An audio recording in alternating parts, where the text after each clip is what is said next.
नमस्कार, बहुत बहुत स्वागत है आप सभी का। आप देख रहे हैं एनएमएफ न्यूज, आपके साथ मैं हूं नमता चौधरी। 22 अप्रैल 2025 दोपहर का वक्त 2 बजे के आसपास कुछ टाइम हो रहा था और कश्मीर का पहलगाम आतंकियों के निशाने पर आ जाता है।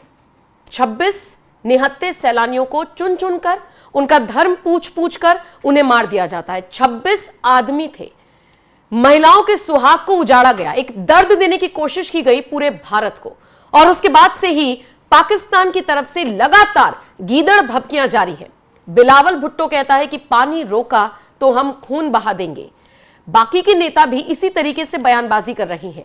लेकिन जैसे ही यहां पर भारत सरकार मीटिंग लेती है, जैसे ही यहां पर कुछ भी हलचल होती है, पाकिस्तान कांप जाता है। इसका अंदाजा आप इसी से लगाइए कि शहबाज शरीफ, जो कि पाकिस्तान के प्रधानमंत्री हैं, यूएन में फोन लगाते हैं, कहते हैं कि हम तो शांति चाहते हैं, हाँ हमारी संप्रभुता पर बात आएगी तो फिर हम जवाब देंगे, उसके अलावा हमने ऐसा कुछ नहीं किया, पहलगाम हमले से हमारा लेना देना नहीं है। लेकिन पाकिस्तानी मीडिया कुछ और ही चला रहा है। पाकिस्तानी मीडिया बिना किसी सबूतों के ये बात चला रहा है कि भारत एक्शन मोड में है, और वो कब एक्शन मोड में आएगा ये भी पाकिस्तानी मीडिया में धड़ल्ले से चल रहा है। लेकिन इन सब के बीच अब जरा भारत की बात कर लेते हैं, सुप्रीम कोर्ट की बात कर लेते हैं। पहलगाम मामले की निष्पक्ष जांच हो, इस तरह की याचिका सुप्रीम कोर्ट में लगाई गई, जिसके बाद सुप्रीम कोर्ट के जस्टिस ने फटकार लगा दी याचिकाकर्ता को। कहा कि यह वक्त है इस तरह की याचिका लगाने का, यह वक्त है कि आप सुरक्षा बलों का मनोबल गिरा रही हैं, आप इसे वापस लीजिए। और इसी के साथ याचिकाकर्ता को हिदायत दी कि वो इस याचिका को लेकर हाई कोर्ट भी ना जाए। सोशल मीडिया पर अब इसी की चर्चा हो रही है कि एक तरफ भारत एक्शन मोड में नजर आ रहा है, खुद पाकिस्तानी मीडिया इस बात को चला रहा है कि भारत के राफेल उनकी पेट्रोलिंग कर रही है। हालांकि इस दावे में कितनी सच्चाई और कितना झूठ है तो आप पाकिस्तान के हवाई दावों से जान सकते हैं। लेकिन फिर भी F-16 विमान को ध्वस्त करने की खबरें सोशल मीडिया पर आई थी। अब इन सब के बीच खबर यह है कि याचिकाकर्ता पहुंचा सुप्रीम कोर्ट, तो सुप्रीम कोर्ट ने फटकार लगाते हुए कहा कि इस तरह की याचिका आप यहां पर लेकर मत आइए। क्या है पूरा मामला, इसको विस्तार से समझिए।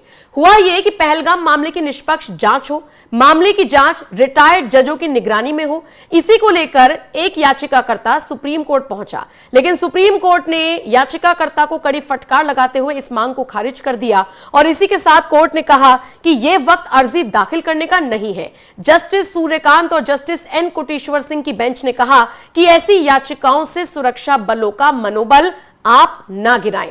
और उसके बाद सुप्रीम कोर्ट ने यह भी पूछा कि हम ऐसे मामलों के विशेषज्ञ कब से हो गए? हाई कोर्ट या सुप्रीम कोर्ट के जज कैसे रक्षा मामलों के विशेषज्ञ हो सकते हैं? यह ऐसी याचिकाओं के लिए कतई उचित समय नहीं है। आपको बताते चले, कोर्ट ने यह भी कहा कि हमारा काम तो विवादों का निपटारा करना है। और इसी के साथ उन्होंने याचिकाकर्ता से कहा कि आप इस याचिका को वापस लीजिए। और इसी के साथ यह भी कंफर्म करने की कोशिश की गई है कि हाईकोर्ट तक भी यह मामला ना जाए। आपको बताते चले, याचिकाकर्ता ने अर्जी वापस लेने की बात तो कही, लेकिन उसी के बाद सॉलिसिटर जनरल तुषार मेहता ने कहा कि इनको हाईकोर्ट जाने से भी रोका जाए। आपको बताते चले, याचिका में क्या मांगी थी यह आपको समझ लेना चाहिए। याचिका में पहलगाम हमले की जांच के लिए सुप्रीम कोर्ट के रिटायर्ड जज की अध्यक्षता में एक न्यायिक आयोग के गठन की मांग की गई थी। इसके अलावा याचिका में केंद्र, जम्मू कश्मीर, केंद्र शासित प्रदेश, सीआरपीएफ, एनआईए को जम्मू कश्मीर के टूरिस्ट इलाकों में नागरिकों की सुरक्षा सुनिश्चित करने के लिए एक्शन प्लान तैयार करने का निर्देश देने की मांग भी की गई थी।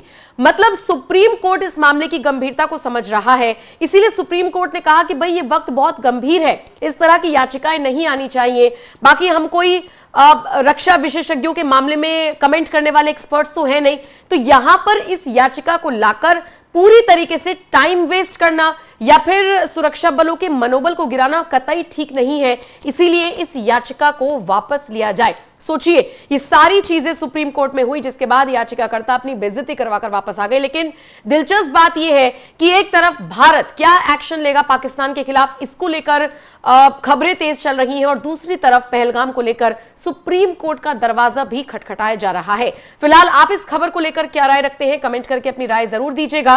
बाकी मुझे लगता है कि आपको जाते जाते अमित शाह का बयान सुनना चाहिए, जिसमें वो आतंकियों को सीधे तौर पर चेतावनी दे रही है कि चुन चुनकर हिसाब किया जाएगा, बख्शा नहीं जाएगा। अमित शाह को सुनिए और बाकी आप इस खबर पर अपनी राय जरूर दीजिएगा। नमस्कार।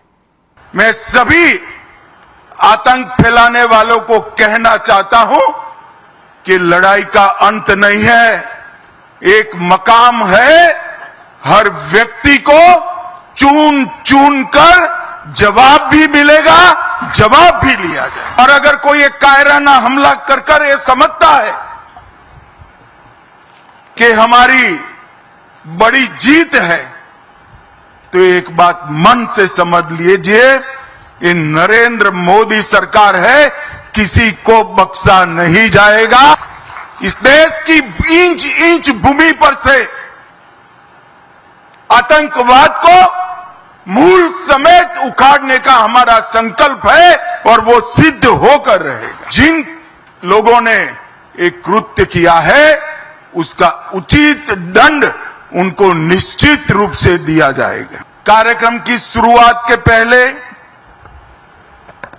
हमने पहलगांव में जो आतंक की भेंट चढ़े, जिनका बलिदान हुआ, वो हमारे प्यारे भाइयों बहनों को श्रद्धांजलि दी। मैं आज उन सभी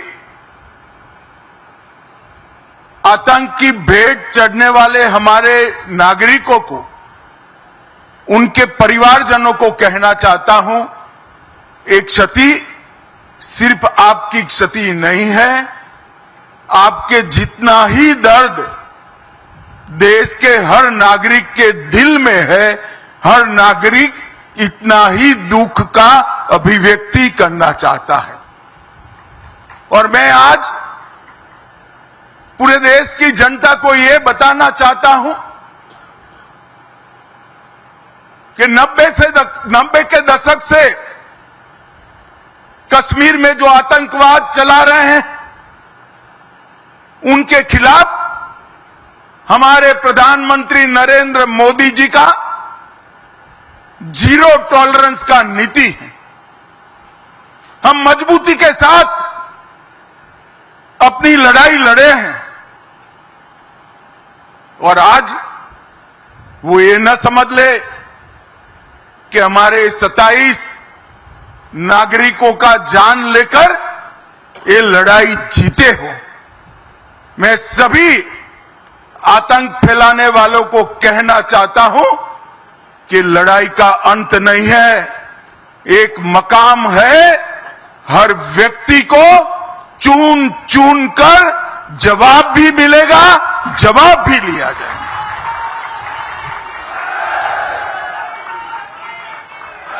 नरेंद्र मोदी जी के नेतृत्व में चाहे उत्तर पूर्व हो, चाहे वामपंथी उग्रवाद का क्षेत्र हो, चाहे कश्मीर पर पड़ी आतंकवाद की छाया हो, हर चीज का मजबूती के साथ हमने जवाब दिया है। और अगर कोई एक कायराना हमला कर ये समझता है कि हमारी बड़ी जीत है, तो एक बात मन से समझ लीजिए, ये नरेंद्र मोदी सरकार है, किसी को बख्शा नहीं जाएगा, किसी को बख्शा नहीं जाएगा। इस देश की इंच इंच भूमि पर से आतंकवाद को मूल समेत उखाड़ने का हमारा संकल्प है और वो सिद्ध होकर रहेगा। और इस लड़ाई में न केवल 140 करोड़ भारतीय, पूरी दुनिया भारत के साथ खड़ी है। लामबंद होकर सभी दुनिया के देश एक मुश्त होकर आतंकवाद के खिलाफ ये लड़ाई में भारत की जनता के साथ खड़े हैं। और मैं फिर से संकल्प दोहराना चाहता हूं, जब तक आतंकवाद समाप्त नहीं होगा, हमारी लड़ाई चालू रहेगी।